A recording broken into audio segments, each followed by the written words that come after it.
Hello friends, good morning. In last few lectures we were discussing about the defense mechanism of the vertebrate body. Under the defense mechanism there are mainly two types of defense. One is non-specific defense, as you know, and another is specific defense. And up till now we discussed the non-specific defense barriers. Under the non-specific defense barrier, which components are there? Here there is first line of defense and second line of defense of the body. And as we discussed in the first line of defense, body architecture and functioning of the body, that is the first line of defense. In the second line of defense, different body activities like inflammation or fever, and that is the point phagocytosis that we have discussed in last lecture, that forms the second line of defense. Now these first two lines of defense are non-specific defense barriers. What is non-specific defense? Non-specific defense means by a common defense or by a general defense mechanism or by a general barrier, organisms or any type of foreign material was not allowed to enter. A common response was given regardless of nature of antigen. बाहेरून काय येते ते बघितलं जात नाही. जे काही येईल ते बॉडी एका कॉमन रिस्पॉन्सने डिस्ट्रॉय करते किंवा इनिबिट करते. त्याला आपण नॉन स्पेसिफिक डिफेन्स म्हणतो. Now in this particular lecture, let us study the second line of defense mechanism operated in the body, which is called as specific defense mechanism. Now name itself indicate it is very specific defense mechanism. It is very specific. In this mechanism there is recognition of a foreign material. Depending upon the nature of material or depending upon the nature of antigen, a very specific response was given by the body. Not in first case there is a common response. पहिल्या केस मध्ये एकच response सगळ्यांसाठी दिला जायचा. इथे तसं होत नाही. Different responses are given depending upon the nature of antigen. काय येतंय ते आधी रिकॉग्नाइज केलं जातं आणि त्याप्रमाणे रिस्पॉन्स डेव्हलप केला जातो. It is called as specific defence mechanism. Before going in detail about the specific defense mechanism, we must know what is the actual immune response, because immune response developed into the vertebrate body is nothing but the example of specific defense barrier. So let us study first of all what is its immune response by the body. What happens when an antigen enters into the body? Now this immune response is a specific defense barrier. Here a specific response or a response was given by knowing the nature of antigen. Suppose this is the antigen. We will discuss in further what is antigen, what is the nature of antigen, properties of antigen. Here antigen is any foreign substance which when enters into the body.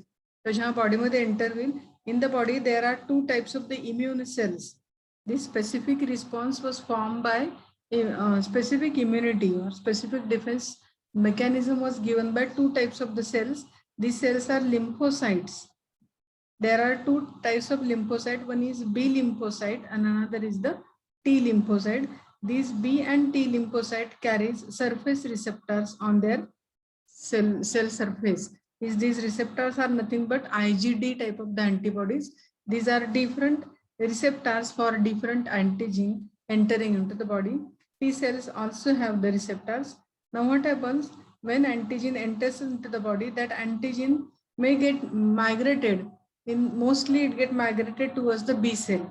So it get attached on the specific receptors. समजा हा circular antigen दाखवला आपण, तर ह्या circular receptor वर जाऊन तो attach होईल. समजा तुम्ही जर त्रिकोणी दाखवलं असतं तर on this receptor it will get attached. So there is attachment of antigen on the specific respective receptor present on the B cell. It is called as presentation of antigen. याला म्हणायचं presentation. अगदी आपण basics बघतोय ह्या presentation of antigen on the B cell. After attachment of that antigen on the specific receptor, this B cell gets sensitized due to the attachment of antigen on the surface receptors. This is the antigen, this one is the surface receptor. Because of that your B cell gets sensitized. It is called as sensitization. The step is called as sensitization of B lymphocyte. Here once it gets sensitized, it immediately get proliferate. ते पटकन proliferate होते म्हणजे divide होते into population of cells of two different categories. There is formation of two types of cells, population of two types of cell. These two types of cells are कुठल्या cells आहेत ह्या? तर these cells are, first population is called as plasma blast cell. Plasma blast cell. And another population form is called as memory cell. So there is proliferation. This step is called as proliferation. Yes, this is called as proliferation. After formation of plasma blast cells, now these plasma blast cells are ready to produce the antibody. These are the antibodies which are very specific towards the antigen. These are the antibodies. These are the antibodies. As we show, these circular antibodies are specific for that circular antigen. तुमचा antigen त्रिकोणी असता तर ह्या त्रिकोणी रिसेप्टरवर attach झालं असता आणि antibody पण त्या शेपच्या तयार झाल्या असतात. इथे आपण circular दाखवल्यात antibodies which are specific for this circular antigen. So these antibodies are formed by plasma blast cell, and once there is formation of antibodies, that antibodies react with the antigen. Antigens react होतात and antigen was destroyed from the body by different mechanism. वेगवेगळ्या mechanism ने antigen destroy केला जातो. So this is called as immune response, or that is this type of immune response is called as humoral immune response. त्याला म्हणतात humoral immune response, or it is also called as B cell mediated immune response. B cell mediated immune response. लक्षात आलं? What happens in 90% cases, antigen after its entry into the body, it was presented to B cell, and B cell gets sensitized. Presentation of B cell leads to the formation, binding of antigen on the surface receptor. After binding, there is sensitization of B lymphocyte. After sensitization, sensitized B cell get proliferate. Proliferate means divide होते. With a fast growth rate, it get divide into population of cell. Two types of the cell. First type of the cell is called as plasma blast cell. These are the antibody forming cell, and second cells form are the memory cell. It is your immunological memory. So that response is called as humoral immune response. In 90% cases, antigen develops humoral immune response, that is antibody mediated immune response. It is also called as antibody mediated immune response. कारण का त्याला antibody तयार होतात किंवा ह्यालाच humoral म्हणतात, ह्यालाच B cell mediated immune response म्हणतात किंवा ह्यालाच अँटीबॉडी मेडिएटेड इम्युन रिस्पॉन्स सुद्धा म्हणतात. Now in some cases what happens, antigen was presented to the T cell. काही वेळेला हा अँटीजन टी सेल कडे येतो. Actually T cells are not antibody forming cells. T cells हे अँटीबॉडी तयार करत नाहीत. And T cell have different role. T cell have perform number of different roles. इथे जसं आपण बी सेलचं बघितलं, B cell only has a role of antibody formation by this mechanism shown in the figure. हे जे वरचं mechanism दाखवलंय, presentation of antigen, sensitization, proliferation, formation of plasma blast cell, memory cell आणि antibody formation, that is the property of B cell. But in case of T cell has different function. ते आपण नंतर बघणार आहे T सेलचे functions. इथं when suppose antigen was presented to T cell, समजा हा antigen T cell कडे गेला तर T cell gets sensitized as usual. जसे B cell sensitized होते तसे T cell पण sensitized होते. That sensitized T cell do not proliferate. He proliferate होत नाही. Instead of that, it produce a substance called as lymphokines. So there is production of a active substance called as lymphokine, and that substance is helpful to destroy the antigen. त्या सबस्टन्सच्या मदतीने antigen किल केला जातो. So that response is called as cell mediated immunity. Here cell has important role. This cell do not produce any antibody. पहिल्या केस मध्ये antibody production essential आहे. Antibody produce होतात आणि अँटीजनला किल करतात. इथं बी सेल ऍक्च्युअली अँटीबॉडी तयार करते फक्त. डिस्ट्रक्शन ऑफ अँटीजन कोण करते? अँटीबॉडी. पण दुसऱ्या केसमध्ये T cell produces some pharmacological active substances like lymphokines, and that lymphokines destroy the antigen. So this second response is called as cell mediated immunity. याला म्हणतात cell mediated immunity, cell mediated immune response. So these are the basic basics about the what type of response is there, what happens when antigen enters into the body. हा झाला specific immune response, or this is the specific defense mechanism operated by the body. इथे हे लक्षात ठेवा, memory cells. Memory cells are the cells which memorize information about the antigen. Antigen कसा आहे, भविष्यात तो जर परत आला antigen तर परत हे सगळं होत नाही.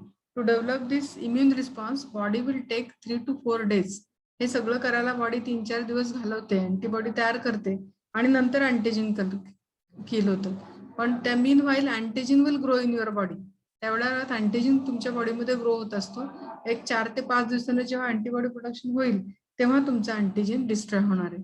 ते that happens in first antigenic stimulus. जर पहिल्यांदाच अँटीजन बॉडीमध्ये आला असेल तर बॉडी हे सगळं करते, मेमरी सेल्स तयार करते, and this memory cell is the immunological memory. It stores information about the antigen. When same body get injected, आता त्याच बॉडी मध्ये तर तोच अँटीजन जर परत आला तर during the second attack of the same antigen direct memory cell get sensitize. हे सगळं होतच नाही. B cell presentation, sensitization, proliferation हे काही होत नाही. ड्युरिंग द सेकंड स्टिम्युलस, दुसऱ्यांदा जेव्हा अँटीजन बॉडीमध्ये येतो, तुम्हाला आता इन्फेक्शन झालं, बॉडीने रिस्पॉन्स दिला, तुम्ही त्याच्यातून बरं झाला, हे तुमचा पहिला इम्युन रिस्पॉन्स आहे, first attack of the antigen आहे. आणि बरं झाल्यानंतर परत जर तोच अँटीजन आला बॉडीमध्ये तर this memory cell has a role. Memory cell आपला रोल प्ले करतात. They immediately get proliferate, immediately produce the antibody, आणि विदिन क्विक रिस्पॉन्स तुम्हाला मिळतो. सेकंड अटॅकच्या वेळेला तुम्हाला 2 दिवसात अँटीबॉडी प्रोडक्शन बॉडी देऊन जाते, कारण तिथं रोल कोणाचा तर मेमरी सेल्सचा. So that is the type of response called as specific immune response. त्याला म्हणायचं स्पेसिफिक इम्युन रिस्पॉन्स. इथं मेन रोल कोणाचा तर अँटीजन तुमचा आला पाहिजे बॉडी, अँटीजननी बॉडी तुमची स्टिम्युलेट झाली पाहिजे, त्या सेल्स महत्वाच्या आहेत, आणि अँटीबॉडी म्हणजे काय हे तुम्हाला माहिती पाहिजे. So in this particular lecture let us see what is antigen. आपण अँटीजीन म्हणजे काय बघणार आहे, and then we will go for the second component of the specific immune response, and that is antibody. Now let us see antigen.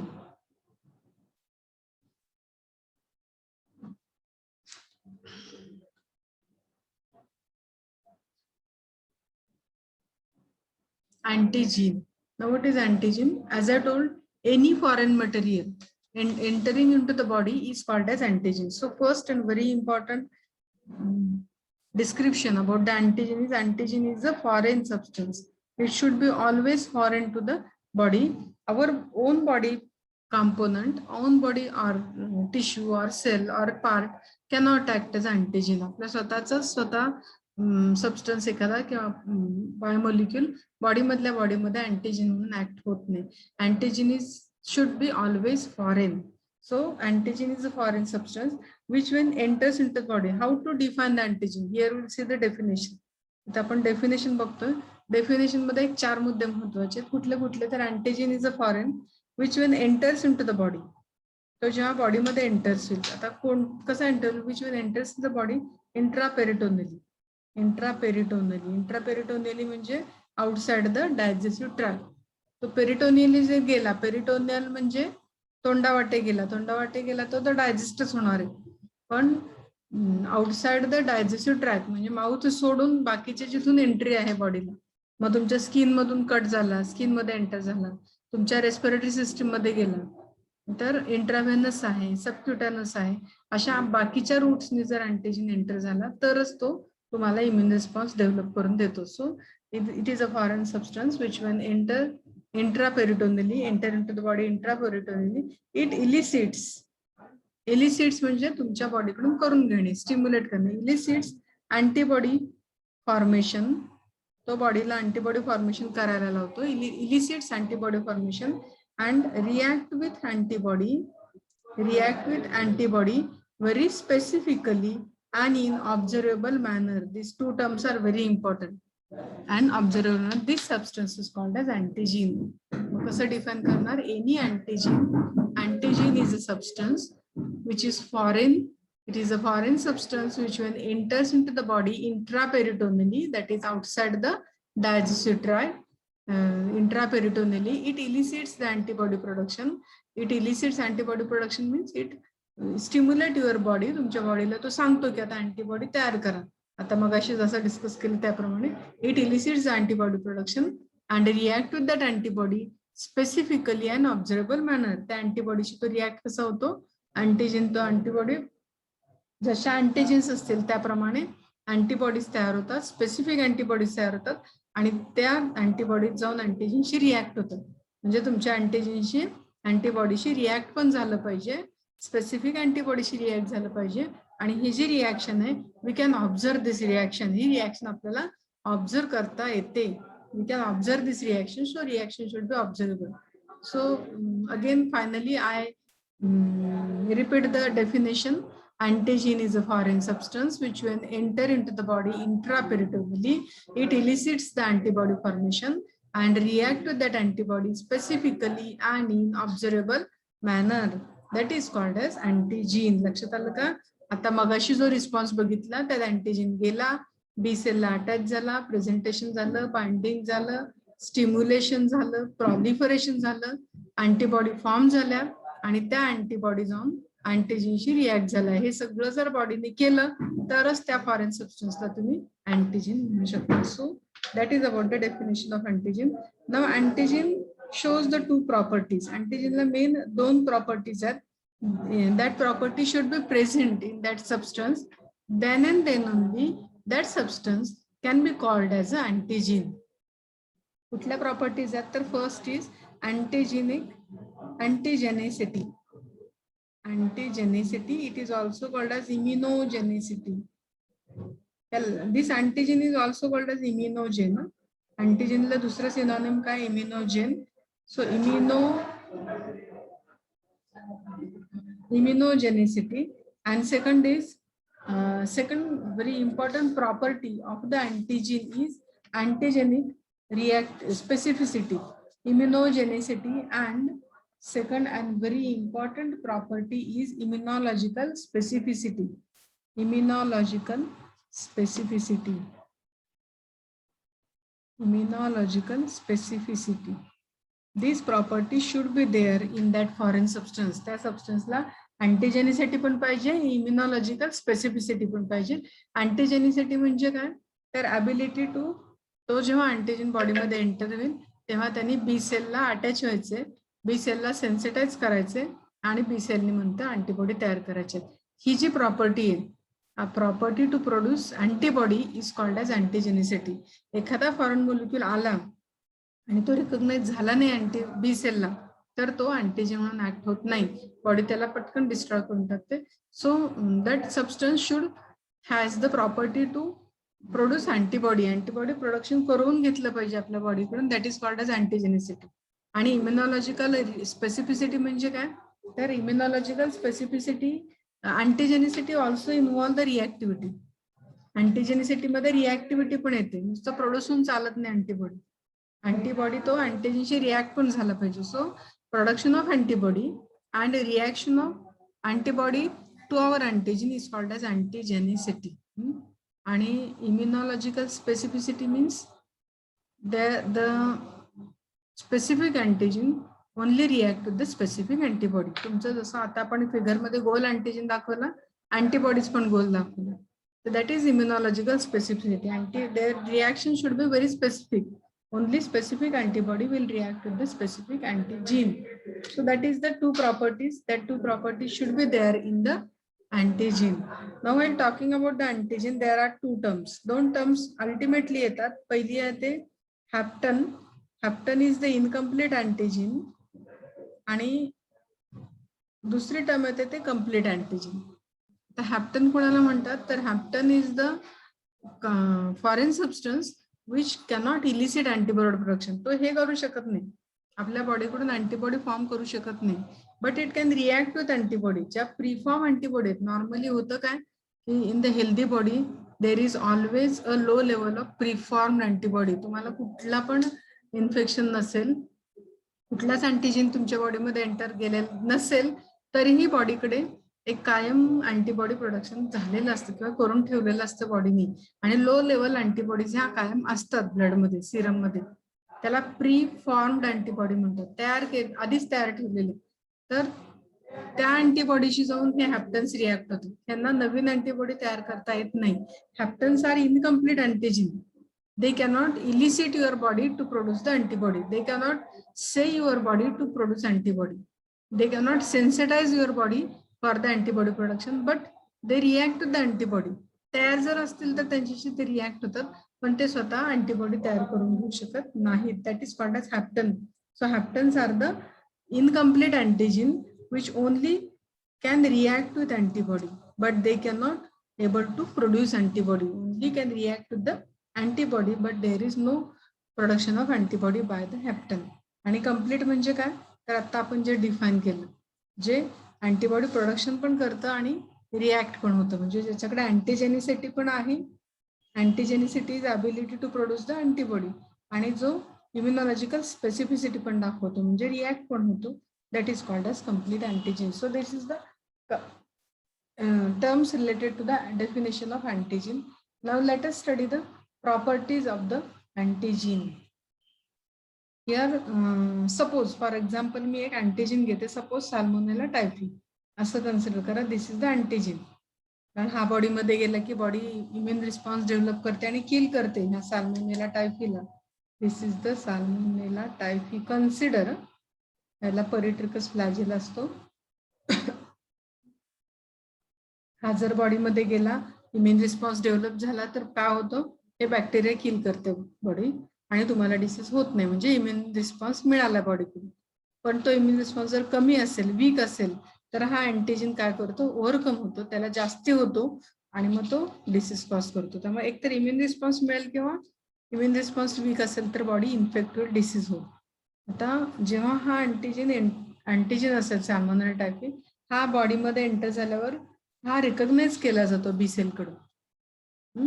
आता recognition होताना पूर्ण sale बघितली जात नाही, तर सेलचा छोटासा पार्ट, समजा ह्या सेल वॉल ग्राम निगेटिव्ह सेल आहे, तर ह्या ग्राम निगेटिव्ह सेल मधला सेल वॉल मधला लिपोपॉलिसॅकराइड किंवा हे जे फ्लॅजेला आपण दाखवतोय, फ्लॅजेलावरचा फ्लॅजेलिन प्रोटीन किंवा ह्याला जर कॅप्सूल असेल बाहेरच्या बाजूने तर कॅप्सूल मधलं पॉलिसॅक्राइड, असे छोटे छोटे जे कंपोनेंट्स आहेत त्या सेलवरचे, मग पॉलिसॅक्राइड, पेप्टिडोग्लायकॅन, फ्लॅजेलिन प्रोटीन, हे छोटे छोटे फॅक्टर बॉडी आयडेंटिफाय करते आणि त्याच्यावरून ही साल्मोनेला टायफीची सेल ओळखली जाते. म्हणजे आपण जसं म्हणतो शीतावरून भाताची परीक्षा करायची, अख्खा भात शिजलाय का सगळा भात हे करत बसायचं नाही, एक त्याचा दाणा दाबून बघितलं की कळतं आपल्याला की भात शिजलाय. तसं टोटल अँटीजन बॉडी बघत नाही, तर बॉडी अँटीजनवरचा छोटासा पार्ट आयडेंटिफाय करते आणि त्या पार्टवरून तो अँटीजन आयडेंटिफाय केला जातो. तो छोटा जो पार्ट असेल, इट इज कॉल्ड एज इपिटोप. त्याला म्हणतात इपिटोप. Epitope is the smallest part, or we can say it as the smallest portion or smallest unit on the antigen which was recognized, which was used to recognize the antigen. मग असे कितीतरी smallest part आहेत. समजा ही salmonella typhi, तर त्याच्यावर कितीतरी lipopolysaccharides आहेत. Number of epitopes are there, त्याला म्हटले number of epitopes. and number of epitopes, these on that epitopes antigen get bind. मग इथेच तुमचा अँटीबॉडी पण बाइंड होणार आहे. So epitopes are the smallest part, smallest unit or smallest portion on the antigen on which on that epitope antibody get bind, or that epitopes are recognized while presentation of antigen to the B cell. B cell ला bind होताना तिथे तुमच्या recognition होतं आणि तो antigen identify केला जातो. So that is the epitope. Epitope is also called as antigenic determinant. त्याला म्हणतात अँटीजेनिक डिटर्मिनंट. आणि जेवढे ते अँटीजन, आता इथं ह्या केसमध्ये साल्मोनेला टायफीमध्ये सपोज लिपोपॉलिसॅकराइड आपण इपिटोप म्हणतोय. अँटीजेनिक डिटर्मिनंट तुम्हाला फर्स्ट इयर पासून हा शब्द ऐकला, अँटीजेनिक डिटर्मिनंट. आपण फंक्शन मध्ये बघितलेला, flagellar protein act as antigenic determinant, capsular polysaccharide act as antigenic determinant. तर हे जे अँटीजेनिक डिटर्मिनंट आहेत, number of that antigenic determinant is very high, कारण हे बरेच असतात सेलवर. आता लिपोपॉलिसॅकराइड म्हटलं तर कितीतरी लिपोपॉलिसॅकराइड आहेत, तर तेवढे इपिटोप्स आहेत सेलवर. So large number of epitopes. आणि त्यामुळं तुमचा अँटीजीन आहे तो जेव्हा अँटीबॉडीशी बाइंड होतो, सपोज हा अँटीजीन आहे, सेल आहे एखादी, हे अँटीबॉडीचं सिम्बॉल आहे, अँटीबॉडी तुमचा इथं बाइंड होतो अँटीजेनशी या गोलांमध्ये, मग इथे येऊन अँटीबॉडी तुमचा बाइंड होतो. These are the antibodies. Y shape दाखवलं ते अँटीबॉडीज आहेत. तर अँटीजीन ह्या एक अँटीजीन कितीही अँटीबॉडीशी बाइंड होतो, कारण अँटीबॉडी तुमचा इपिटोपवर जाऊन बाइंड होणार आहे, लक्षात आहे. त्यामुळे usually it can be say that antibody is multivalent. ही व्हॅलन्सी अँटीजीनशी, व्हॅलन्सी म्हणजे एक अँटीजीन एका वेळेला कितीतरी अँटीबॉडीशी बाइंड होऊ शकतो. Means our antigen is multivalent and valency was decided by epitope. तुमचे जेवढे इपिटोप तेवढे तुमच्या valency. So that is the concept of epitope. Epitope is called as antigenic determinant. Now let us see the properties of antigen. These are the properties of antigen. Which substance behaves as an antigen? First and very important property of the antigen is size of antigen. पहिली महत्त्वाची property कुठली? Size. For to behave as a good antigen. चांगला antigen कुणाला म्हणणार, तर तो जेव्हा तुमच्या बॉडीमध्ये येईल तेव्हा बी सेलला तो अटॅच होईल आणि खूप मोठ्या प्रमाणात अँटीबॉडी प्रोडक्शन करून घेईल तुमच्या बॉडीकडून, त्याला तुम्ही चांगला अँटीजन म्हणणार आहे. To behave as a good antigen, what is about how this size matters. Size कशी मॅटर करेल, तर while talking of the size, high molecular weight substances or large size antigen. अँटीजनची साईज जर जास्त मोठी असेल तर इट इज गुड अँटीजन. आणि लो मोलिक्युलर एखादा सबस्टन्स गेला, मग एक्झाम्पल म्हणून सांगते मी तुम्हाला. फॉर एक्झाम्पल एखादा आरबीसीस गेली, दुसऱ्या किंवा पोलन ग्रेन्स गेले, तर पोलन ग्रेन्स आरबीसी मोठं आहे, जे तुमची आरबीसी नाहीये. समजा शीपची आरबीसी तुमच्या बॉडीमध्ये टाकली, एवढी मोठी सेल तुमच्या बॉडीमध्ये जाणार आहे, एवढा मोठा अँटीजन आहे, फॉरेन आहे हे तुम्हाला. तरी हा अख्खी सेल जर टाकली बॉडीमध्ये तर लगेच ते अँटीजन ऍक्ट होईल. पण तेच जर एखादा प्रोटीन असेल, स्मॉल अमायनो ऍसिड एखादा काढला बॅक्टेरियातला प्रोटीन आणि तुमच्या फ्लॅजिलिन प्रोटीन काढला नुसता आणि बॉडीमध्ये तुमच्या टाकला, तर तो स्मॉल मोलिक्युलर वेट असेल, तो काय अँटीजन म्हणून ऍक्ट होणार नाही चांगला. To behave as a good antigen size should be high. तुम्ही एक्झाम्पल्स बघा बुकमध्ये दिलेली आहेत. So that is about the size. Next and very important property is chemical nature. Again, while talking about the chemical nature should be very complex. जर complex असेल तर it act as a good antigen. Yes, for example protein नुसतं protein असेल तर pure antigen आहे.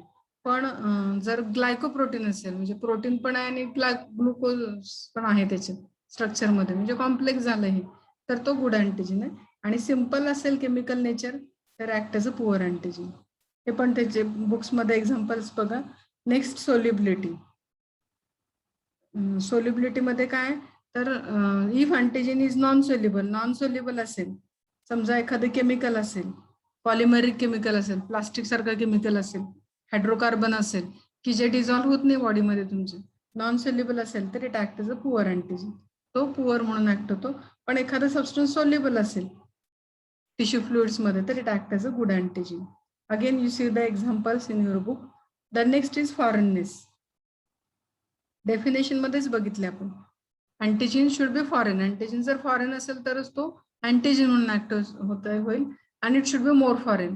तो जास्त foreign असेल, तुमच्या आरबीसी समजा रॅबिट मधलं ब्लड काढला आणि ह्युमन मध्ये टाकलं, तर it is always act as a good antigen. ते सेल्स जे येतील, ते ब्लड जे येईल ते तुमच्या बॉडीमध्ये चांगली रिॲक्शन करेल आणि अँटीबॉडी 100% प्रोड्यूस करेल. It should be more and more foreign to the body. म्हणजे वेगळ्या स्पेसिस पासून ते आलं पाहिजे. Again structural rigidity. Structural rigidity म्हणजे त्याचा जो 3 डायमेन्शनल स्ट्रक्चर आहे अँटीजनचं, हे स्ट्रक्चरल रिजिडिटी जेवढी चांगली तेवढा अँटीजन गुड. जर लूज असेल स्ट्रक्चर, फ्लेक्झिबल असेल तर it act as a poor antigen. हे लक्षात ठेवा. Again you see the example.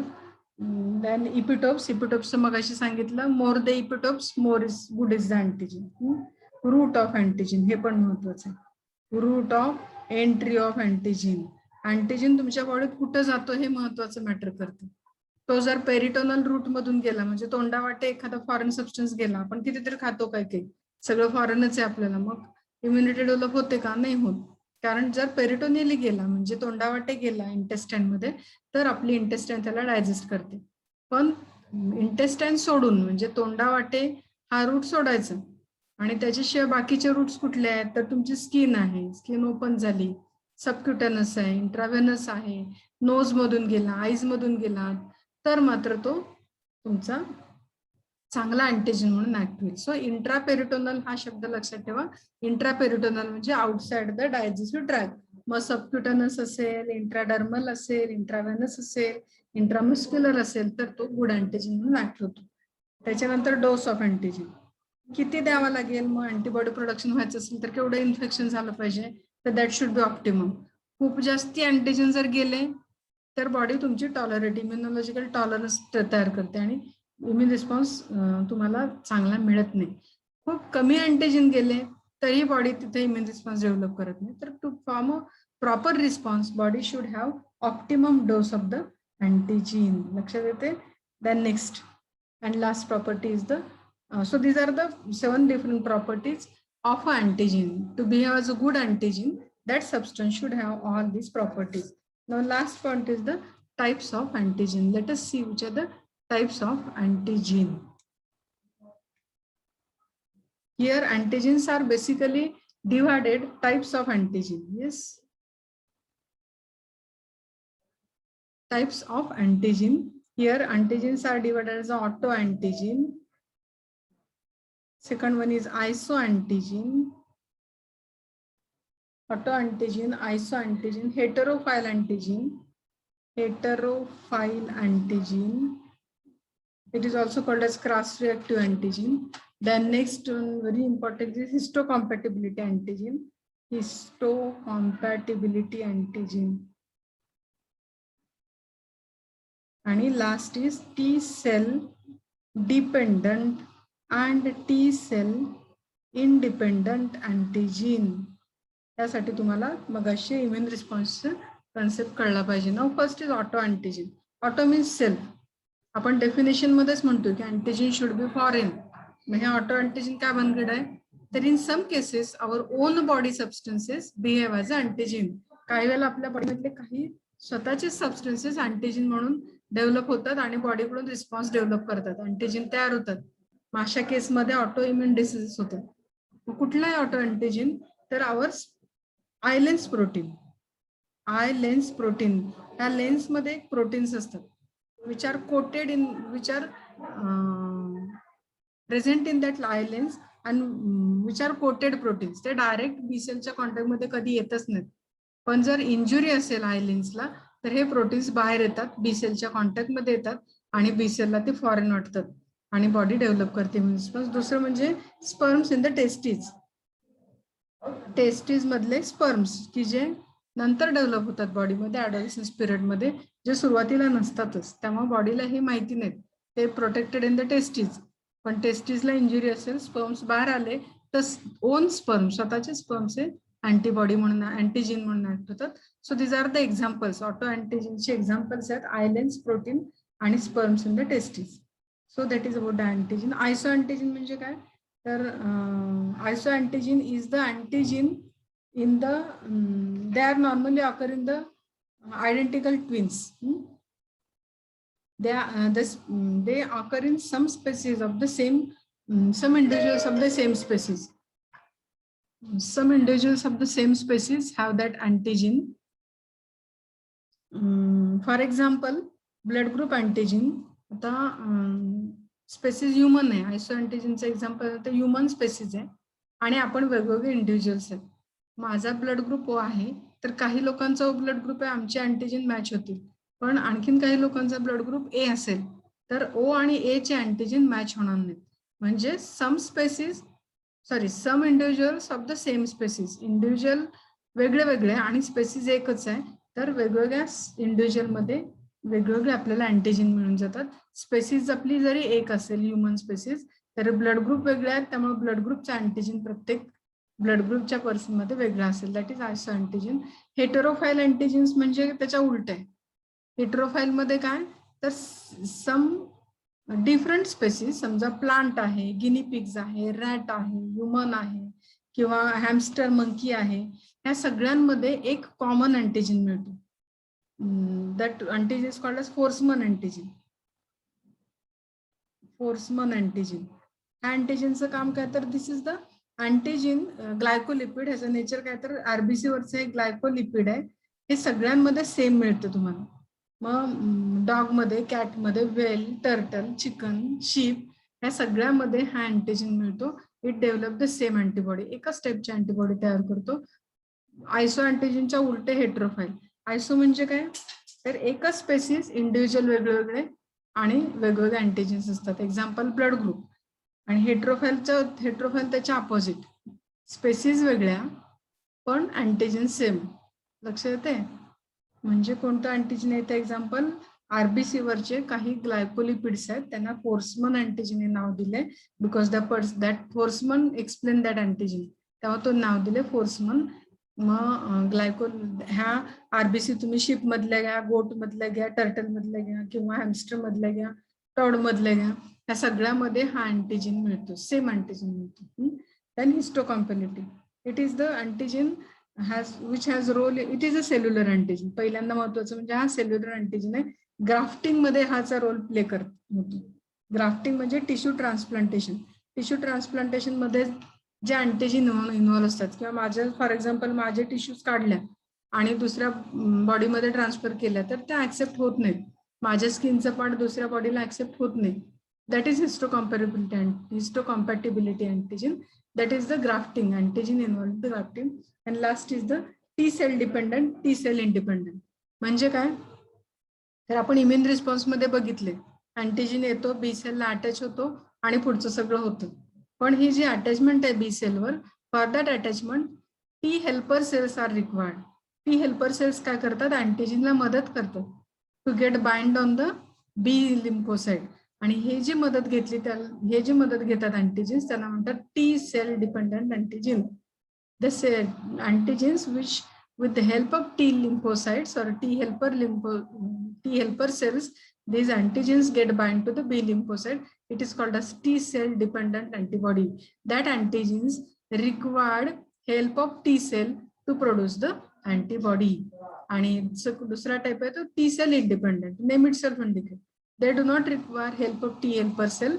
By their own, they get attached to the B lymphocyte and produce the antibody. So these are the types of antibody, and that's all about the antigen. Here we studied the immune response, definition of antigen, properties of antigen, and some types of the antigen. Also, you refer the books for more details. You will get the point. So that complete the first component of the specific defense mechanism, and that is antigen. And in next lecture, we will study very important point under this specific immune response, and that is antibody. So for this time, we'll stop here. Thank you.